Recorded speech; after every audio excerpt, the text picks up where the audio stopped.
Goat written and directed by Venkat Prabhu. Let's celebrate Thalapathy అనగానే నేను కూడా చాలా ఉత్సాహంతో వెళ్ళా. సినిమా చూసేటప్పుడు సినిమా అయ్యాక పరిస్థితి ఏంటయ్యా అంటే,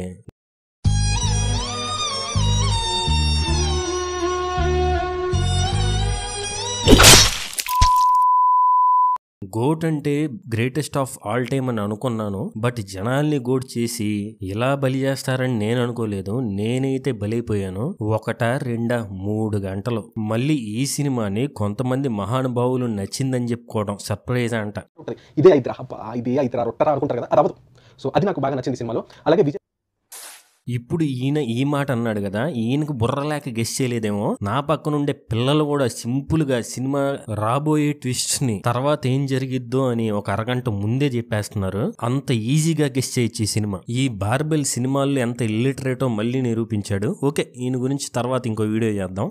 లాస్ట్ కొన్ని సినిమాల నుండి విజయ్ గారి సినిమాల్లో నేను గమనించింది ఏంటంటే, ఇప్పుడు బీస్ట్ సినిమా తీసుకోండి. స్టార్టింగ్ ఒక మంచి చిన్నపాప ఎమోషన్ తో స్టార్ట్ అయ్యింది. లియో ఫస్ట్ హాఫ్ లో ఫ్యామిలీ అండ్ ఐడెంటిటీ కోసం ఒక క్యారెక్టర్ ఎంత దూరం వెళ్తాడనే మంచి ఎమోషన్ తో స్టార్ట్ అయింది. ఈ సినిమాలో కూడా హాస్పిటల్ దగ్గర ఉండే ఒక మంచి ఎమోషనల్ సీన్ ఉంటది. బట్ ఆ 2 సినిమాల్లాగానే ఎమోషన్ ని సర్వనాశనం చేసి డైల్యూట్ చేసేస్తారు. కొన్ని మినిట్స్ లోనే ఆ పాయింట్ నుంచి డైవర్ట్ అయిపోయి అసలుకి ఆ ఎమోషనే సినిమాలో లేకుండా చేస్తారు.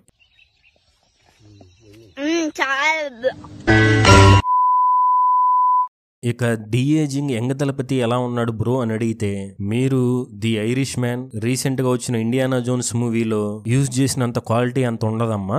ఏదో 2009 లో మనం సూర్య గారిది గటికుడు సినిమా చూసాంగా, ఆ సినిమాలో అండ్ ఆచార్య సినిమాలో చిరంజీవి గారి గ్రాఫిక్స్ కన్నా కొంచెం పర్లేదు అన్నట్లే ఉంటది. బట్ వరస్ట్ గా అయితే అనిపిదు స్క్రీన్ మీద. సినిమాలో రొట్టెక్కువైపోయి అరే ఎన్నిసార్లు చూసిన సినిమానే చూసిన ట్విస్ట్ లో చూస్తాంరా అన్న ఫీలింగ్ తో చిన్నగా నిద్రపోదాం అనుకుంటే లైట్ నిద్ర తెప్పిస్తారు. మళ్ళీ స్కూల్లో టీచర్ నిద్రపోతుంటే డస్టర్ తీసి మొహం మీద కొట్టినట్టు యాక్షన్ సీక్వెన్స్ అనే పేరుతో రోడ్ల పక్కన కార్ మెకానిక్ షాపుల దగ్గర వచ్చే సౌండ్ చేసి నిద్ర జడగొడతారు. సరే ఎటు నిద్ర లేపేశారు కదా, ఇక గోట్ సినిమాలో యాక్షన్ సీక్వెన్స్ చూద్దాం అనుకుంటే లిటరల్ గా ఇవి చూసేటప్పుడు కడుపులో బ్లోటింగ్ ఫీలింగ్ వస్తుంది. ఒక ఆర్డర్ లేని ఎడిటింగ్ తో గజిబిజి గందరగోళం అనిపించే యాక్షన్ సీక్వెన్సెస్. సరే ఇవన్నీ మనకు మామూలే అనుకోండి. ఇక యాక్షన్ సీన్స్ జరుగుతున్న కొన్ని యాక్షన్ గ్రాఫిక్స్ అయితే లిటరల్లీ మనం జూమ్ మీటింగ్ లో బ్యాక్గ్రౌండ్ ల్యాండ్స్కేప్ చేంజ్ చేసినట్లు ఉంటది గ్రాఫిక్స్ వర్క్. మెయిన్ గా లాస్ట్ లో వచ్చే ఆ స్టేడియం సీక్వెన్సెస్ దగ్గర మళ్ళీ మోస్ట్ టెక్నికల్ ఫిలిం అని చెప్పి 400 కోట్లు అయినాయి అని చెప్పి